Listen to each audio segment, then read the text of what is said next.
Hi, Archana. It's so great to have you.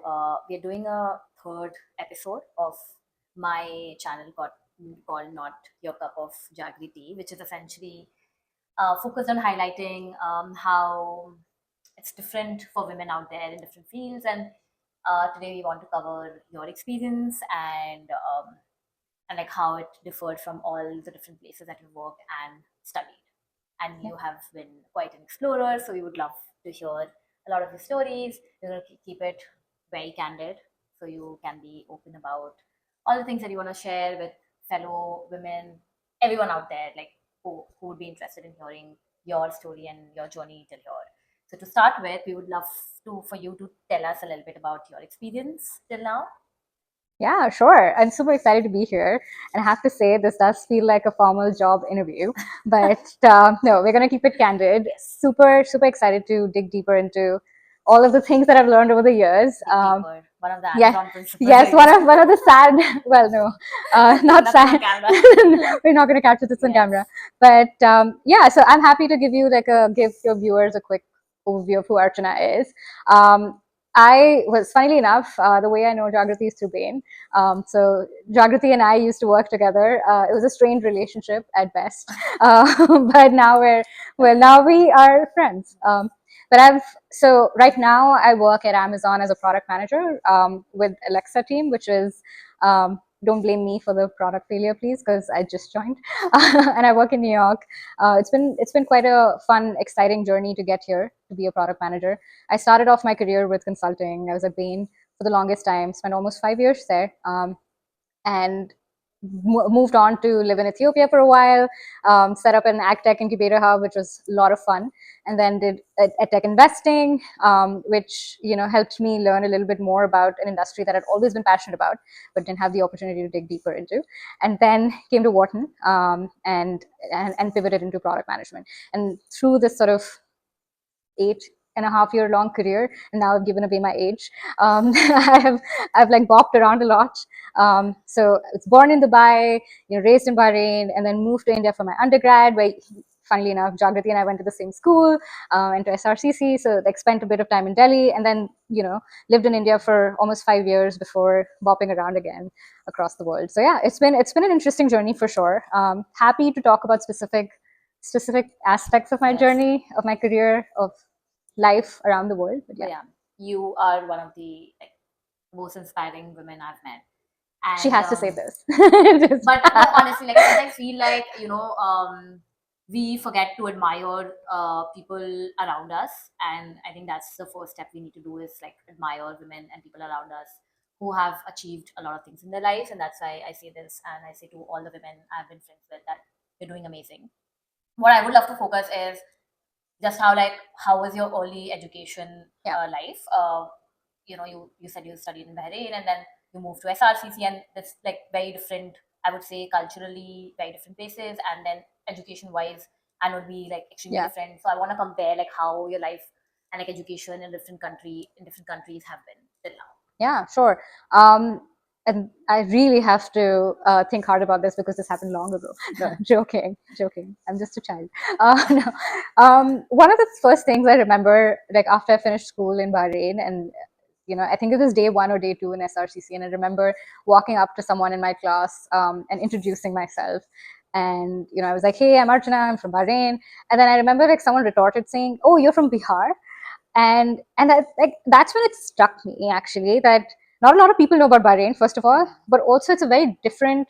I mean, the kind of people that I was rubbing shoulders with in SRCC belong to a very different sort of world altogether. Yeah. Bahrain, for context, is actually a very small country. Not a lot of people know about it, so I don't blame the kid who assumed I was from Bihar. Um, but also, it's interesting that like a lot of people who I hung out with, did not have a worldview, hadn't been outside the country, had worked their asses off to get to clear that 99 point whatever percent cutoff, but still were very limited to their understanding of the world. So that was one very interesting like observation that I felt like right off the bat.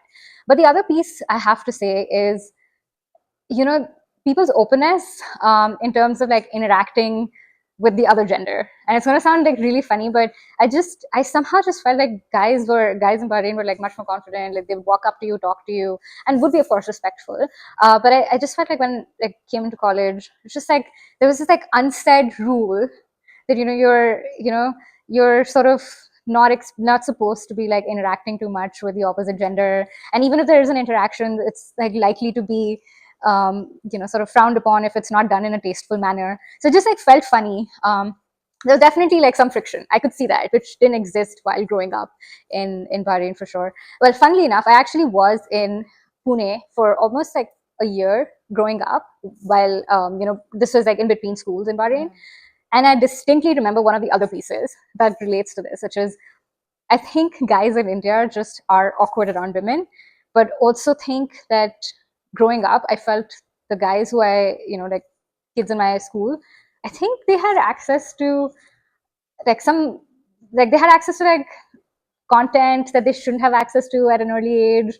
And I just felt that they were visibly uncomfortable, and there is overt sexualization of women for sure. And this is me as like a fifth grader in Pune who felt that.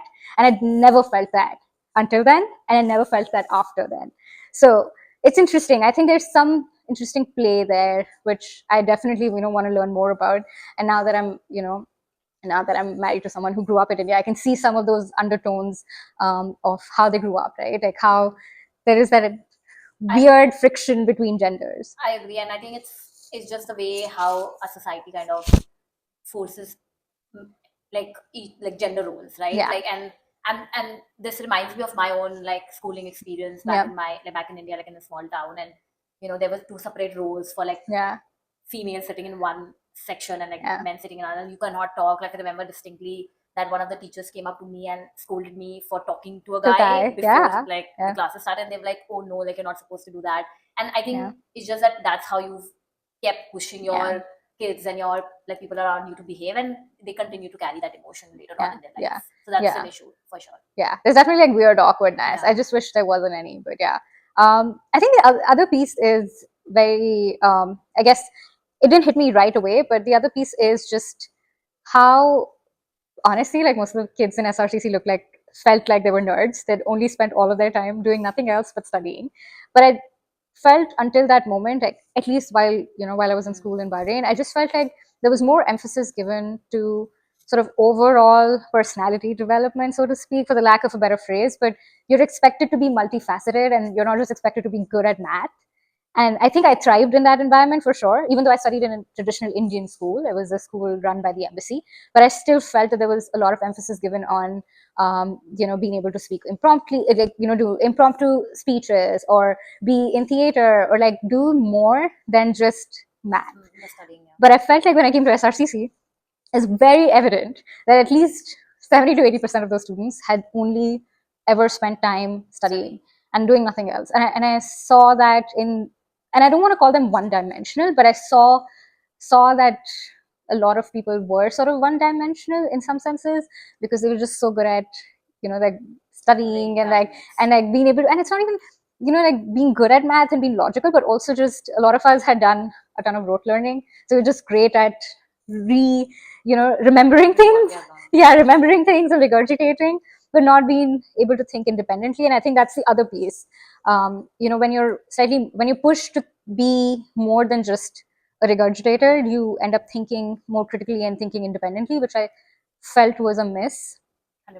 In a lot of students I met at SRCC. Not to say that they're not smart kids. I mean, they're definitely smart. I was one of those. Yeah, kids. Like I was like one of those kids who was just focused on academics, and I would have loved to learn like a different sport or pick up like an instrument or learn a new dance form. But for me, at least, it was very difficult. Like I grew up, as I mentioned, I grew up in a small town, so it was very difficult because I never had those opportunities somehow.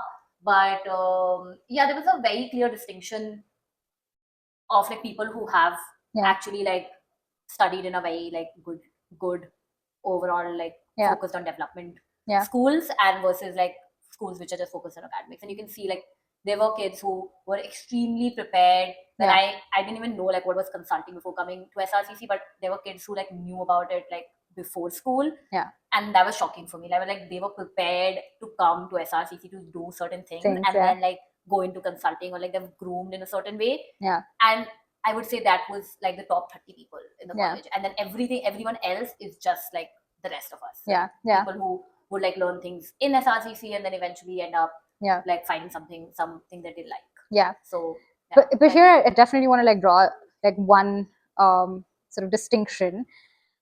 What I felt was access to quality education, or access to, you know, awareness or knowledge of all the opportunities out there is much more limited clearly in India, or at least it felt so, given that majority of the SRCC students were, you know, were probably from small towns. The access that they had to schools did not, you know, did not provide them with sort of an overview of what the world has to offer, the different opportunities there are. And it may have been the best school in the state that you went to, but even then you still didn't have, you know, you still didn't know about consulting, for instance. But even though I didn't go to like an expensive private school in Bahrain, I still knew a lot of this. Yeah.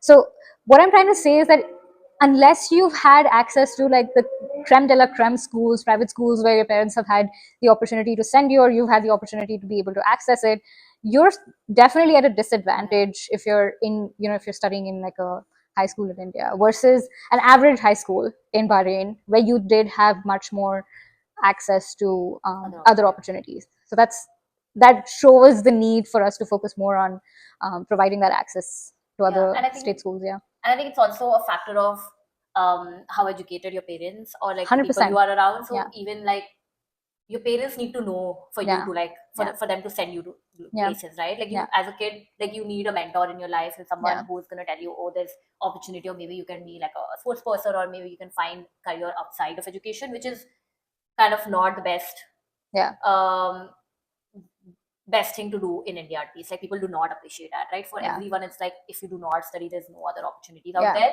which is a little bit like true in most yeah, cases. Like there's obviously like lot of opportunities yeah, in India outside of academic roles, like through academics, but which is not the case elsewhere, right? Like if you look at the US and everywhere yeah, else, people find their own path and they build a career out of yeah, whatever their interests are, yeah, which is not really true in India. And yeah, I think that's also one of the reasons why we kind of stick to being nerds yeah. and not get out of And nothing that wrong with field. being that, Yeah. right? Nothing wrong with being nerds. I think it's more my sort of statement on the Indian education system, I because I've agree. spent so much time like trying to invest in education and early stage education startups in India as well. And one of the things they're trying to accomplish is provide that access Yeah. to like small town kids essentially. And I think it's still a huge gaping hole in the education sector in India. So yeah, it's definitely for the privileged. Yeah, 100%. Like there's a huge gap for sure. yeah, yeah, Um, but just wondering, like you came to Wharton, and then again there was a change yeah, in the scenario, like yeah, the sceneries, and then the quality of education. yeah, And both are essentially colleges, of course. Like it's yeah, an MBA masters versus like an undergrad. But yeah, like, what was the like yeah, biggest takeaway from that experience? yeah, In like, and SRCC is like the top college in India, and yeah, versus like a top college in the US. yeah, And yeah. how are they different? Yeah, some of your IIT friends are chuckling in the background. They're like, top college, SRCC, what is that even? No, but I agree with you. SRCC is probably one of the best colleges in India for multiple reasons. I mean, we do have some of the best faculty in the country for economics and, you know, finance, commerce, accounts, all that. But to your point, even though they're two essential, like, essentially college experiences, very hard to compare them. But if I had to say, one of the starkest difference for me between a Wharton and an SRCC is, again, my ability, or any on average student's ability to pursue things outside of their immediate horizon. When I came into SRCC, whoever I spoke to, whether it was faculty or, you know, like even alums, for instance, right? Like they all had they all sat me down whenever I asked for career advice, and they were like, hey, you know, you have these three options. You know, you can either do investment banking, you can do consulting. You know, investment banking BSc. pays the most, consulting does, you know, pays you equally well perhaps, and then you can also become a chartered accountant if you wanted to. But really your options are just two or three, so pick a lane and stick with it. Or maybe you can be an accountant or whatever. And and I felt at that point in time, I think if someone had pushed me to say, no, you know what, you could do much more. If you're good at painting, you could potentially pursue a career there. I mean, I don't know if I'm that great a painter, but whatever, for instance, right? Like, I think there was just no support system or I would say even the peer system, the alum group, everyone was just like very much focused on A, B, C, See, three other these are three options, stick with those and you'll do fine. Whereas compared to that, I think at Wharton, there is no one telling you that these are the three things that you should do and you will become a millionaire or whatever. Like, world is really your oyster. So it can be a challenge for someone who's never had to make decisions on their own to figure their path out. But but for someone who's been given independence to find their own path, there is no place better than, like an Ivy League university, I would say, because you really get to taste a little bit of everything and decide if you want to pursue a specific path or not. So no one at Wharton, no career advisor at Wharton ever told me, hey, you know what, you've done consulting, you've done investing, product management is what you should do. No one sat me down and said, this is what is best for you. It was always a conversation about what made the most sense with respect to like what I had to offer in terms of my skill set and what I was excited to learn more about. And the interesting bit is, it's not about it. The indexing was on what I was most excited about. It wasn't about what the skill set I brought on, because obviously that would just push me back into consulting. But everyone would just be like, hey, if you're passionate about building products, if you're passionate about, tech, just pursue it. It doesn't matter if you don't know Python, you can learn it. And I think that's a huge difference versus what I faced in SRCC, where if I did well in accounting, everyone was like, yes, you should just become an accountant. And that's what you should focus on. Yeah. I agree. And then I think, but it was also a factor like the school was completely focused on Yeah. Oh, 100%. commerce. But Yeah. okay, so it was great hearing about your academic experience and your experience at Wharton, SRCC overall. But what I would love to hear is how you have felt and like what experience you have had working in like global companies like Bain and Amazon, and also like working across different geographies, switching careers from like consulting to tech. So how has your experience been till now? Yeah, sure. So one of the things I would say, like right off the bat, I felt that there were more female consultants. There were definitely more camaraderie in consulting, and it was much easier. And given consulting in general is meritocratic, it just felt like an sort of um, easier sort of career journey in terms of being a woman. It did not feel so obvious that it wasn't, I would just say like, I don't think Bain is sexist. Like, I think everyone at Bain was super nice. Um, I do think working as a woman in India or even in Ethiopia was an interesting experience compared to here in the States. Definitely more sexism in East Africa than than here. But the other piece, what I feel as a product manager in tech, which is primarily just male, very, very much male driven, it's, you always have to play the invisible dance of figuring out what the other person wants to hear. Are you being too loud, or are you not being assertive enough? There's always that struggle that I've had to face, where I've had to, figure out if I'm being too aggressive without compromising on my assertiveness. So that's been a hard juggle for me here. I think the other piece definitely is that, as a woman who has opinions and is independent and have had a career at this point of 8+ years, it feels like you end up having to deal with a lot of male ego sometimes, and it does become hard to tackle that as well, to manage that. Yeah, I mean, I do think, in if you were to sort of zoom out a little bit, it's much easier to be a woman at a workplace in US, no doubt about that, versus in Ethiopia or in India, I would say. I think in India, outside of consulting, is probably really hard to be a woman. And I would say the same about, maybe investment banking. Being a woman in investment banking in India or even in US is hard, because you're probably like one out of like, I don't know, 100 bankers, 100, yeah, 100 or 1,000. Exactly. Or VC bros, for that matter, right? Like, investing it as well is really, really hard. I was blessed enough to like work with a firm which was run by a female founder, female investor, and it was a very different experience than I would have had if I were working with, any other VC firm. So yeah, I do think, in certain industries, if you like, especially tech, investing, VC, IB, definitely tough to still be a woman. But if I had to compare across geographies, I would say it's much easier to be a woman in any of these industries in US than anywhere else. But there's always that challenge of communicating effectively and managing expectations, and managing egos of your male bosses. I agree, and it's just there's a very thin line on being like putting across your point and coming across as intimidating, and Yeah, sometimes people do get intimidated very quickly, yeah, especially when you have male supervisors, because I think and I do feel like consulting out of everything has done a good job in like making people like being comfortable with the gender roles and having female bosses a little bit, like not of course at not at partner and senior partner levels, but they still, have yeah, there's a big gap still, but yeah, they have a brand image to maintain, and they kind of do a great job in kind of yeah, filling those gender gaps at the lower level in order to make sure that their brand image sticks well in yeah, terms of diversity. But what has helped you sail through? Like yeah, one, if you have to give one piece of advice to someone or communicate something to all the fellow like female yeah, candidates out there, anyone who's out there struggling to kind of find a yeah. place for themselves, what would that Yeah, I have actually two pieces of advice. I think the first piece of advice goes without saying is find yourself a mentor, a confidant who you can lean into for advice related to sort of the workplace politics, so to speak, right? Like one of the one of my mentors is my manager at Amazon, my first manager at Amazon, male manager, mind you, but he's always been there guiding me through the steps and helping me sort of navigate the politics. The other mentors that I made along the way, and I've been very intentional about it, because I intentionally reach out to other female product managers who I admire, who I want to sort be? of Exactly. learn from.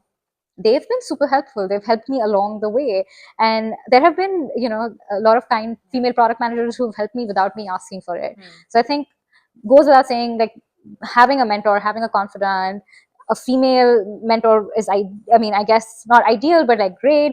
Just like having a confidant to fall back on is like number one thing that you can do for yourself at any workplace. So do yourself a favor and like be kind to others and like reach out to people and find your person. I think the other piece I would say specifically for women is stop being overly critical, because people expect you to behave a certain way, dress a certain way, talk a certain way, regulate your emotions, whatever. There are so many expectations. There are myriad expectations from a female Yeah. product manager or like a female, Supervisor. executive. Exactly.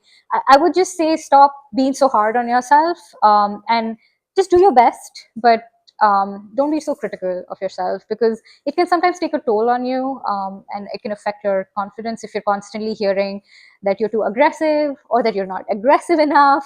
These are things that are very perception driven, and hopefully we're, as a society, evolving into a society where there's more diverse opinions and diverse individuals at a workplace. So eventually, all of this is going to figure itself out. But I would just say don't pay too much attention to the negative feedback that you get on your um, not being assertive enough or not being aggressive enough.